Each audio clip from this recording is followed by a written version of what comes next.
Bonjour chers frères et sœurs, c'est un plaisir pour nous de vous retrouver dans cette émission qui aujourd'hui va nous permettre de discuter d'un thème important, les 10 commandements du mariage pour les jeunes. Certainement vous allez vous poser la question, pourquoi les 10 commandements? Vous savez, la vie ne fonctionne que par des principes, des lois et des codes de conduite. Prenez par exemple, il y a le code de la route qui nous dit comment il faut se comporter sur la route. Sinon, une voiture va te tamponner. Il y a le code de l'eau. Il y a une façon de gérer l'eau, de l'utiliser. Il y a le code minier, il y a le code environnemental. C'est pour vous dire que tout ce qui nous entoure, tout ce que nous sommes, fonctionne que par des lois et des commandements.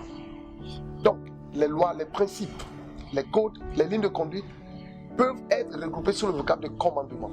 Donc, quand on dit commandement, c'est cette façon de se comporter dans un domaine pour y jouir pleinement du bonheur qui est caché dans ce domaine.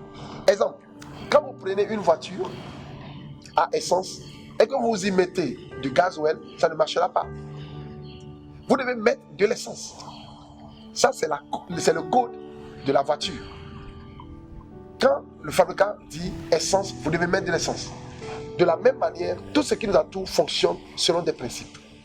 Et il vous en souvient que quand Dieu conduisait Israël de l'Égypte vers Canaan, arrivé aux montagnes de Sinaï, dans Exode 19 et 20, il a donné les 10 commandements à Moïse.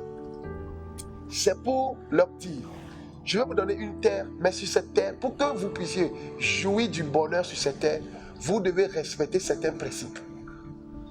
Donc, les commandements ne sont pas des contraintes, mais plutôt des lois, des principes qui vous permettent vous-même de pouvoir jouir du bonheur. Chaque fois que Dieu vous fait une promesse, il donne toujours une loi qui est attachée. Donc, le respect de cette loi ou de ce commandement vous permet de jouir pleinement du bonheur qui est attaché à la promesse que Dieu vous a faite. Et le mariage aussi fonctionne comme ça. Il fonctionne par des lois, des principes. Et nous en avions découvert 10 que je vais partager avec vous. Donc je reviens tout de suite pour en parler. Mais avant de revenir, je vais d'abord vous donner les 10 et on reviendra pour les détails. Écoutez, le premier commandement dit ceci. Le mariage est l'union entre deux personnes de sexe opposé qui s'aiment, désirent vivre ensemble et prennent l'engagement de se rendre réciproquement heureux dans le but d'atteindre une destinée commune. Commandement 2. L'amour ne suffit pas à lui seul pour bâtir un mariage heureux. Il faut avant tout être amoureux, car l'amour est un mot et l'amoureux est un acte. Commandement 3. La femme est créée pour être aimée. Si vous n'êtes pas prêt à l'aimer comme Dieu l'aime, abstenez-vous de lui parler du mariage.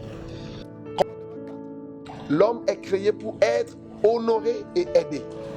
Si vous n'avez pas les gènes de la soumission inconditionnelle, abstenez-vous d'accepter ses avances. Commandement 5. Ne rentrez pas dans un projet de mariage avec un partenaire que vous n'avez pas pris le temps de bien connaître ou avec qui vous n'avez pas développé une réelle amitié. Commandement 6. Ne croyez pas que le mariage vous rendra heureux. Si vous n'êtes pas heureux pendant que vous êtes célibataire, vous ne le serez pas non plus dans le mariage. Commandement 7. Dans le choix du conjoint, on attire que le type de personne qu'on est. Donc, pour faire un bon choix, soyez-en un vous-même. Commandement 8. Pour que votre mariage dure, vous devez connaître les 5 langages d'amour, les 5 niveaux de communication, les 5 étapes du pardon et les 5 sens sexuels. Commandement 9. Votre partenaire de vie n'est ni un saint, ni un ange, mais Dieu l'aime et veut l'aider à s'améliorer. Si vous êtes impatient de ces défauts ou erreurs, mariez-vous à vous-même et laissez l'enfant de tout tranquille. Dernier commandement, commandement 10. Le mariage ne fonctionne que par Dieu, car il est l'auteur est l'instituteur du mariage. Développe avec lui une vie passionnée et tu auras la passion de la vie dans ton mariage.